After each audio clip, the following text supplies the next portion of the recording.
হিমন্ত বিশ্ব শৰ্মাৰ টেটু থাপনাত ভগৱানৰ লগত হিমন্ত বিশ্ব শৰ্মাৰ ফটো নিতৌ পুৱা গধূলি হিমন্ত বিশ্ব শৰ্মাৰ পূজা অৰ্চনা বুকুত টেটু কমলপুৰৰ বিধায়ক দিগন্ত কলিতাৰো যেন কলিযুগৰ হনুমান নাম দীপু ডেকা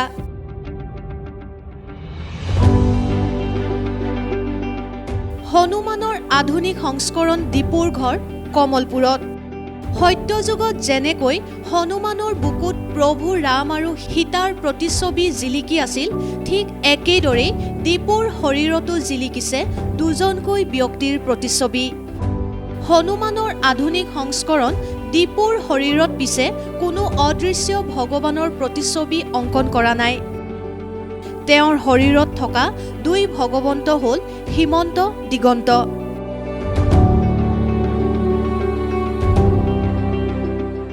হয় ঠিকেই শুনিছে ৰাজ্যৰ মুখ্যমন্ত্ৰী ডক্টৰ হিমন্ত বিশ্ব শৰ্মা আৰু কমলপুৰৰ বিধায়ক দিগন্ত কলিতা হ'ল এই যুৱকজনৰ বাবে ভগৱান স্বৰূপ অসমৰ মুখ্যমন্ত্ৰী শ্ৰীযুত হিমন্ত বিশ্ব শৰ্মা ডাঙৰীয়া আৰু কমলপুৰ সমষ্টিৰ বিধায়ক শ্ৰী দিগন্ত ডাঙৰীয়া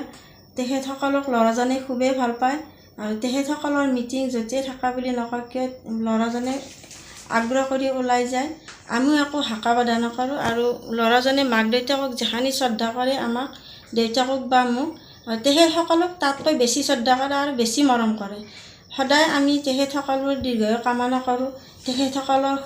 সুখত থাকক তেখেতসকলৰ ভগৱানৰ ওচৰত চাকি বন্তি দিওঁতে ল'ৰাজনে বা আমি সদায় তেখেতসকলৰ ভালটোৱে কামনা কৰোঁ অসমবাসীক সকলোকে ধন্যবাদ দিছোঁ যে ল'ৰাটো এনেকুৱাকৈ ওলাই যোৱাৰ কাৰণে বা ঘৰখনৰ এনেকুৱা এটা কাম কৰাৰ কাৰণে খুবেই সুখী দীপু ডেকাই তেওঁৰ বুকুৰ সোঁৱে বাওঁৱে স্থায়ীভাৱে আঁকি লৈছে অসমৰ মুখ্যমন্ত্ৰী হিমন্ত বিশ্ব শৰ্মা আৰু কমলপুৰ সমষ্টিৰ বিধায়ক দিগন্ত কলিতাৰ টেটু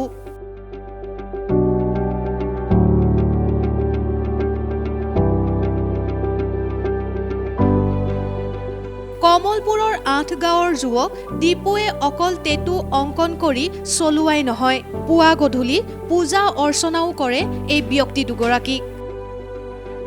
২০১৯ চনত পুথিমাৰী নৈয়ে ৮ গাঁৱত মথাউৰি ভাঙি বিভীষিকাৰ সৃষ্টি কৰিছিল সেই সময়ত আৰ্তজনৰ ওচৰত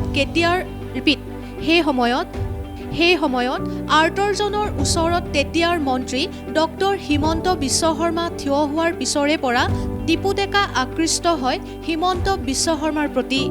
অসমৰ চৰম ধৰণৰ মুখ্যমন্ত্ৰী ডক্টৰ হিমন্ত বিশ্ব শৰ্মা ডাঙৰীয়া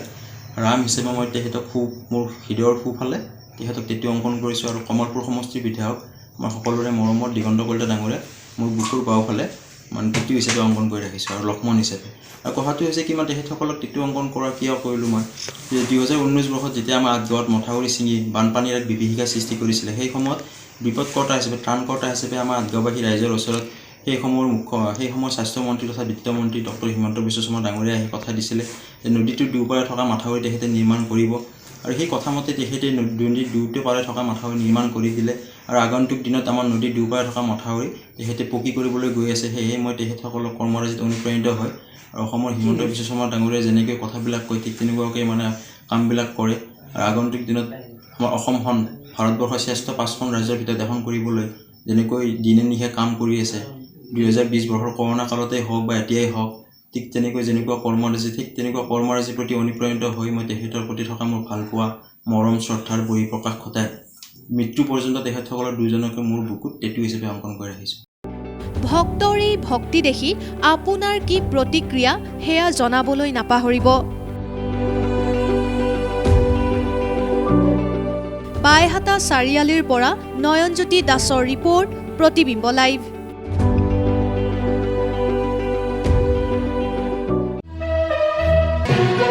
Protibimbo Live, right news for the right people.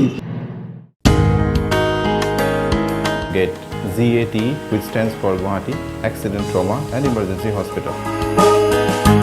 We provide provide day and night services equally. In fact, we do more emergency OTs